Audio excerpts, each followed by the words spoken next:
Welcome to Wrestling with Heart, a podcast looking at pro wrestlers giving back to their community. Join me, Stanley Carr, as I interview wrestling's hottest names who use their platforms as entertainers to raise awareness and do community service. Hello, and welcome to our first edition of Wrestling with Heart. This is a series that's going to take a look at the lives of professional wrestlers and how they raise awareness with doing community service, actions of community service and charity work, and more importantly, just helping others. You know, it's always good to have someone out there that can use their platform, such as a professional wrestler, to do some good deeds. And we've got a very special guest on today. He's done it all. He's helped and trained so many professional wrestlers. He's a former WWE European champion, a former WWE Hardcore champion and tag team champion. He's been working for so many different promotions, WWE, ECW, TNA, and he's got his own school, his own wrestling school. We're going to talk to him about that in the podcast. And he's also running the day-to-day operations for OVW, Ohio Valley Wrestling. Please give it up for the one and only Al Snow. Al, good to have you on. Well, thank you very much for having me. I appreciate you giving me the time for the interview. Oh, it's the pleasure's mine, totally. So you grew up in Lima, Ohio. Is that correct? Yeah. Mm-hmm. Yes. Lima's only famous for being featured on Glee as the hometown where it took place. I think when Eddie Murphy was buckwheat, he was assassinated. Buckwheat was assassinated in Lima, Ohio. The most famous people from Lima are Hugh Downs and Phyllis Diller, and now, of course, me, because simply I outlasted them. So, I knew that at one point, I'd take over simply because I was younger than they were. And not far down the road, about maybe 10 minutes down the road, it's the hometown. Wapakoneta is the hometown of Neil Armstrong, the first man on the moon. So, historical figures, some of the who's who of people that have lived in Lima. So I got to ask, where is Head? Head's taking a nap right now. We flew to Memphis yesterday. They had to get up early and then fly back. It was about an 18-hour day. We were doing an interview for a documentary about Kane. Yeah. And once you get Head talking, they will not shut up. It's just, scattering away, yakking it up. What a chatterbox. So they're taking a nap right now. They're a little cranky. So I just leave them. Just let them sleep. Let them doze off. It's better that they're quiet and unconscious than awake. No doubt. So everybody's got a story of how they got into wrestling, whether they watched it growing up as a kid or they just saw an ad in their newspaper wanting people to try out. What's your story, Al? How did you get involved with pro wrestling? Made the decision that was what I wanted to do. I was 14 and made that decision and, chased after it. It was very, very difficult. There was not the proliferation of professional wrestling schools like there are these days. It was very closed, very secular business, because the majority of people that were in it made a living off of it. That was the way they fed their families, and they were very protective of it, and rightfully so. And, I struggled. It was very difficult to get in, but, I persevered and, I've been blessed to do what I've gotten to love to do for 40 years now. So it's been awesome. I've just, I've been living the dream. I started in '82 and Vince really started his national upswing in '84. And it took several years, for the territories to totally start to go away. And let's be honest. At the end of the day, Vince didn't kill the territories. What happened was, Vince hired up all of the what we call workers out of the territories, and all that were left in them were wrestlers, and wrestlers don't draw money. And so that was what led to the demise of the territories, is that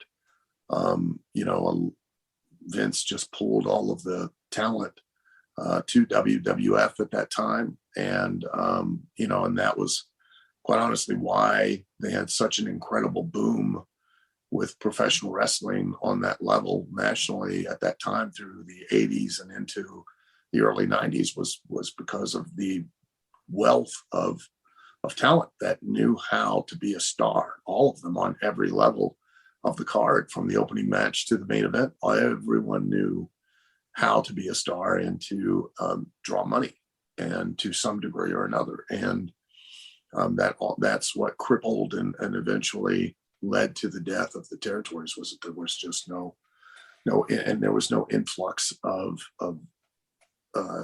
generational talent coming in to replace them. And you had your Memphises, your Louisvilles, your Heartland Wrestling Association. That was in Ohio too, I think. Cincinnati. Well, those were developmentals. Memphis was an original territory. Yes. But Louisville, OVW, and then Heartland and Cincinnati, those were created. They were developmentals that for WWF at the time, and then became even Memphis toward the latter years prior to the inception of the developmental in Louisville, where it was a developmental originally. It was a developmental territory where talent was sent to get polished and experienced and to learn and develop what works for them, as a talent, and what really connected with an audience for them. That was what Memphis became, and then it went to Louisville, and then also Cincinnati. They had one in LA. In later years, they developed one in Atlanta, and then finally, they consolidated everything in Florida. So there's a lot of differences, I guess, between the territories themselves in the old days in the 60s and 70s versus the later years, where it was more, I don't want to say corporatized or, like you said, consolidation. What can you tell me about some of the differences between the territories in their heyday versus getting people ready for the big time, so to speak? The only difference would be that, in that time frame of the territories, there were a lot of differences. Nothing has actually really changed in regards to what it is and why it is that we do what we do. It's still exactly the same. The wheel is still round. The only difference was that, your endeavor was, and sole focus was on making yourself, using the platform to make yourself an attraction that allowed people to believe in who you were and why you were doing it. And you went through great lengths to protect that, because anytime that, and let's bear this in mind. I say this on every interview. The awareness of wrestling being predetermined didn't just come around in the last 15 to 20 years. It didn't come around with the advent of the internet. In the United States alone, the general audience has known that wrestling is predetermined since the 1920s. But they have still attended events by the thousands, for decades. And the reason they have is that, at no point in time did the people that were selling that belief of who and why ever violate that what they sold to the audience. The audience never had to have buyer's regret or remorse of feeling like they didn't get what they bought. And, much like magic, everyone has known that magic is not, there's not a guy on stage that's altering reality or defying the laws of physics, but he never clues you in as to how he did it, so that it leaves some wonder and speculation and awe at his ability to allow you to believe and be entertained. And, wrestling's very much the same. And so you were trained by a guy named Jim Lancaster, but you also attended a tryout camp by Ole and Gene Anderson too. Yeah. And, I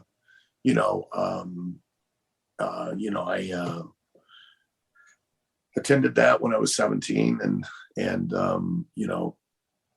it's pretty well documented how, they basically really physically and mentally and emotionally tortured you and tried to break you down and tried to get you to quit. And, and understandably now, years later, I understand why they did it was because it was to protect It was tough what it love. was that they did for the living. And, and that just so we're aware, I mean, that didn't stop once you got in. Once you got in, you had to go through much the same thing, because they were deliberately trying to weed out anybody that was going to adversely affect how everyone made a living.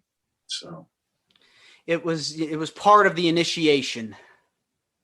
I don't know if you would necessarily call it initiation as much as it was, like I said, earning, you're never given anything in life. No, I know that we all feel that we're entitled to things. I hate to break it to you. You're not entitled to anything.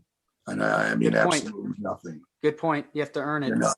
And that's the harsh reality of things. And you everything you get, you earn. And, I learned that in a very direct and very obvious manner in the fact that I had to earn everything. I had to earn my way in. I had to earn my way on the show. I had to earn my spot in the locker room. I had to earn people's respect. I had to earn their trust because just like in life, everything you do affects everyone else. It doesn't just affect you. I mean, granted, when you're a child, you're a child. You're the only one who pays the consequences of the decisions you make. As you grow up and you become an adult, when you get off the playground in adult world, your repercussions, and every decision you make, contrary to what you may think, every decision you make affects your life, and every decision you make can change your life dramatically one way or the other. And every decision you make has a cost. You get nothing for free. You're not just entitled to get it because you're alive and on this earth. It just doesn't work that way. No. I wish it did. There's no free rides. You have to earn your stripes and earn your keep in order to move up the ladder, Not even just to be alive. You don't get to just, oh, well, you're entitled to be alive. You're put here for a purpose, whatever that is. Yeah. Well, you got to do it, No doubt. And that's the contract. That's the deal. And, and that goes to the topic of your podcast, and that, public service and that, is that's part of, or could be your purpose, is to be here to help others, or at least lend a hand in places where you can, as much as you can. And, on that note, I found something pretty fascinating, a story that I read earlier. You helped save a child's life in Florida on a Santa Rosa beach last year, I believe it was. It was like, I think he was like underwater. Like you saved him from a riptide. Yeah, he got caught in a riptide and was being pulled out to sea. I just was in the right place at the right time, and thank God it worked out well for both of us. I mean, there was definitely a moment that I thought that there was a good chance that both of us may not make it, and that we may both actually get swept out and drowned. But I'm grateful that I was able to, help him, and because he was. There's no better way to describe it. It looked like somebody had tied a rope to his ankle and was just literally dragging him out to sea. And by the time I'd made my way over there and had grabbed a hold of his wrist, I knew that if I'd have missed him, like he was going to go past the point of no return, and there was going to be no way that no one could safely rescue him, because he was going to be pulled so far out and so quickly that he would be gone. And I just got lucky, by the grace of God, that I got a hold of his wrist and pulled him to me, and we immediately got pulled under and started to get pulled out again. And I had to dig my feet in and push and get us up out of the water and get us going forward again, so that we didn't get pulled further out. And because the further we went out, the stronger the current became. And I just was very, we were, both of us were very lucky. So That's such a heartwarming and inspiring story to hear. Not every who no not it's not often that you hear stories like that with somebody, especially a professional wrestler, saving another person's life when they're in danger like that, when they're in the ocean, in the sea. So, kudos to you, and definitely somebody that we can consider a role model and a hero for I'm not a sure. role model. The only role model I am is to my own children. I'm not a role model to anyone else's children. If your children, I have said this in the past, if your children are looking outside of his or her door for a role model, then you're not doing your job as a parent, period. Your children can idolize people, but your job as a parent, regardless of whether anyone else agrees with it or disagrees with it, is to instill your values, what you believe is right and what's wrong, your beliefs, your values, your moral code into your child. That's your responsibility as a parent. That is not it takes a village to raise a child. No, it doesn't. It takes a parent to raise a child. And I have 6 kids. Why? I don't know. I don't own a farm. But they just keep popping up everywhere. I got 7 grandchildren. And the one thing I've never asked anyone else to do is I've never asked anyone to raise my kids. I will instill in my child my beliefs and my values to where when they see you in public and you're doing something that doesn't jive with what I've instilled in them, then regardless of how much they idolize you, they will know that it's not what I've taught them is right and wrong. And that's your job, period. No ifs, ands, or buts. I've never asked a school teacher. I've never asked the mailman. I've never asked my neighbors to raise my children. I raise them, and I take responsibility for them. And and whether they're perfect or imperfect, which I'm sure they're imperfect, and that is directly because of the fact that I was a factor in their life. 6 kids. Wow, that's unbelievable. And have any of them been interested at all in wrestling or? Sure. Yeah. Different periods. I have 3 boys and 3 girls, and two of the boys were interested for a period of time. My oldest son was really dramatically, was really involved and was really interested. But then he got hooked. Yeah, the passion kind of waned, and Sure. and the same goes for my youngest boy. He was very much so to where he was going with me, down to the arena to OVW on days off, and practicing and training and working together, and but then it waned, and I've never motivated any of the kids to do it. I've never dissuaded them from doing it. But the one thing I've always been cognizant of is that it's something that they need to be very passionate about doing. And if they don't have that passion for doing it, then it's really not a vocation. It's because that's ultimately, when you distill it down, that's what the real art of professional wrestling is. Absolutely. You've had such a remarkable career, and we've talked a little bit about your wrestling academy, and you've done work with Ohio Valley Wrestling as well. Talk to me a little bit about your wrestling academy. What is your position like as head of the school?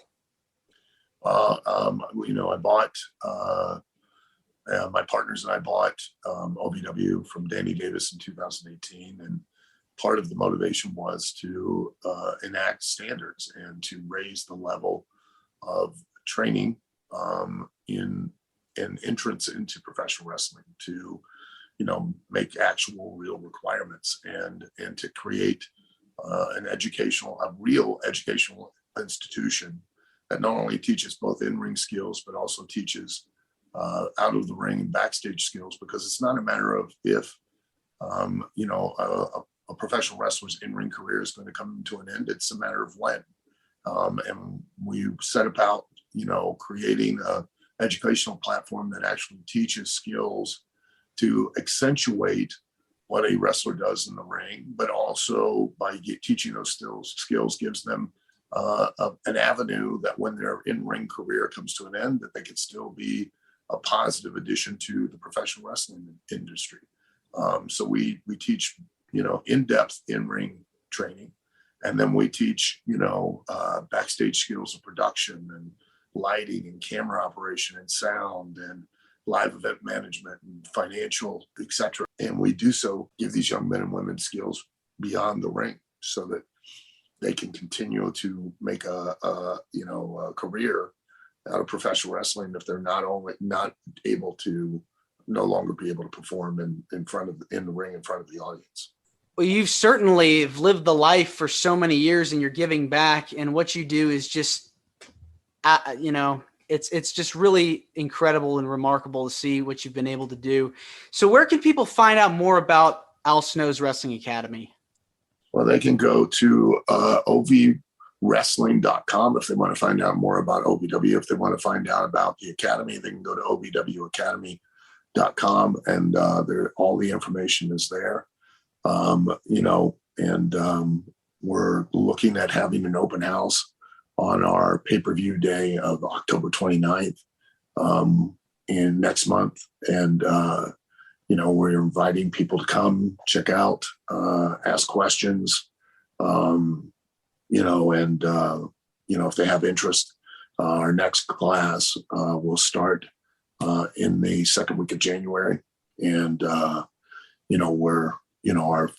we'll start our winter quarter and start the process. And for those that are interested, go to ovwacademy.com. And if they truly have an interest, then, look for information to sign up and come to the open house on October 29th